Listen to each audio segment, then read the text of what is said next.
Greetings all, Fanny here for Cancer's weekend message. Cancer, I hope you guys had a good week and you're going to have a relaxing weekend. We're taking care of ourselves. It's already the end of March, which is absolutely crazy to me. Oh, when were you flipped over the deck? So, the Fool was flipped over in the middle of the deck for you.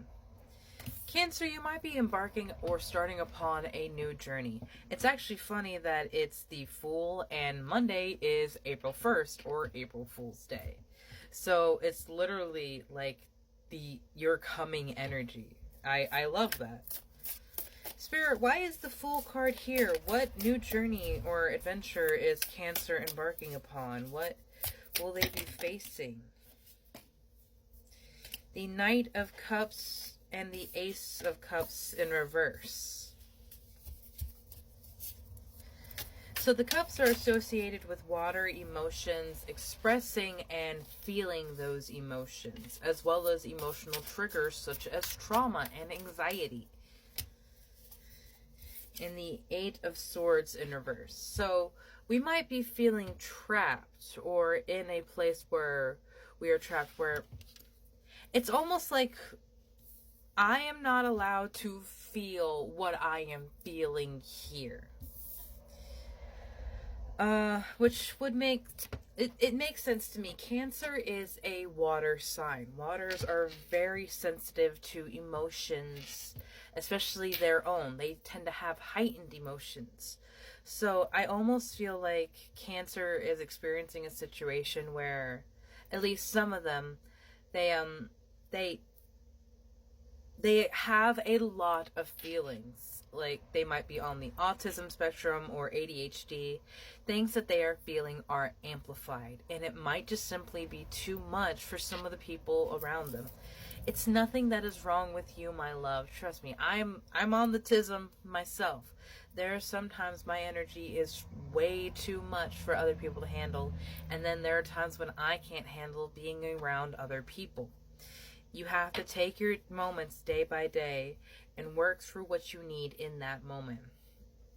With the Fool here, I feel like there is a need to revamp, exchange, or completely move your situation. Like move out of the house, move out of the place, shift the way things feel, even if it's just moving rooms in the house. That could dramatically change the situation. So one example, when I was living in Illinois, I was like prime teenage years. So when I found out that there was a basement room disconnected from the house and it was huge, I was like, dibs on that.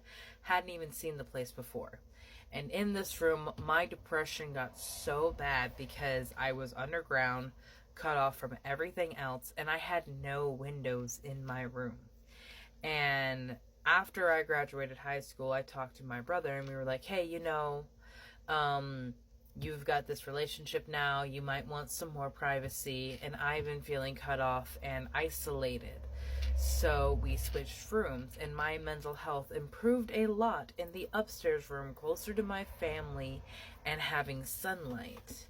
So that's just an example of how if you can't move out of the house or move away from the situation, moving something in the situation can help a lot.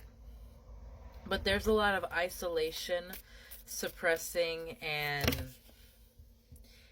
neglecting of oneself here, because the Ace of Cups should be a new beginning of like your path to happiness. That's what that bird is seeking. It's seeking and soaring for freedom, happiness, and love.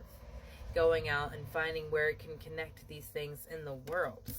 Upside down, it's like we had to keep emptying it out, but we're sinking. It's like, yeah, you're in the boat and you're trying to dump out all the water, but it's filling too quickly and you feel like you're drowning in it.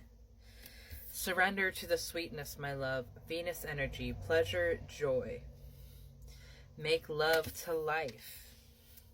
Do what makes you happy, my dear. You have karmic relationships, Orion energy, polarity, soul growth, and conflict. We often have these karmic relationships and karmic contracts that we have to work through and make amends for in this life or the next lifetime, either by something that we've done in this life or a past life. Karmic relationships will always have to be paid. There is nothing that you can do to escape that. You have Mars energy, anger, conflict, and softening to love. I actually find it energy that you have Venus energy and Mars energy, divine masculine and divine feminine. And Cancer already, the symbol of it reminds me of yin and yang, which is the balancing of divine feminine and divine masculine. High vibrational, low vibrational, positive and negative energy. So I feel like we're bringing Cancer into a state of balance and equilibrium right now. Your life is a canvas. Artist, manifestation, creative, accountability. Expressing the noise and the hurt, the emotions that we have, expressing those in art is a wonderful, cathartic, and energetic way to release and move those things. Because art is a transferring of energy, of intention. And it doesn't matter that if it has to look good by anyone's standards. You have to get out what you need to get out. I can't tell you how many pages in my sketchbook are just filled with bare women pulling themselves out of muck and grime and ick. You have a mirror of reflection and care. And that's weird. Look, Vanception. You have happy thoughts, and they landed on the karmic relationships card. And that's not to say like, oh, toxic positivity, you can't look at the bad side of anything. But remember the happiness that came from those relationships before things went sour. How you view things expresses a lot of your relationship to that thing. And that's why we do all things with love. You have a clock, so things are working, they are taking time, but all good things to those who wait. You have 2 dragonfly tokens that came out for you. Your male ancestors are very prominent watching over you. Perhaps because this karmic relationship that we are cleaning up is a generational curse of angry men, and you as an individual feel like you do not want to carry on that because you saw how your mother or your sisters were hurt or were afraid. There is hope, my love. Hope for you, hope for your happiness, and hope for your life. There is a monkey in the situation, someone that is just aggravating it for the sake of aggravating it. We don't need to pay attention to them, and we certainly do not need to give them any more of our energy. There is sweetness and treasure for you, Cancer, and I genuinely hope and pray that you have the strength to find your happiness, whether that is in your situation or you go on an adventure outside of it to discover. But your happiness, your security, it is worth everything. You can't put it on the back burner and say like, oh, this is a sacrifice that I have to make. No, you are worth happiness. You are worth love. You didn't come here just to be a sacrifice to someone else. You're so much brighter than that, my love. And I don't want you to downplay yourself or what you are, which is a gift. Have a beautiful day, Cancer.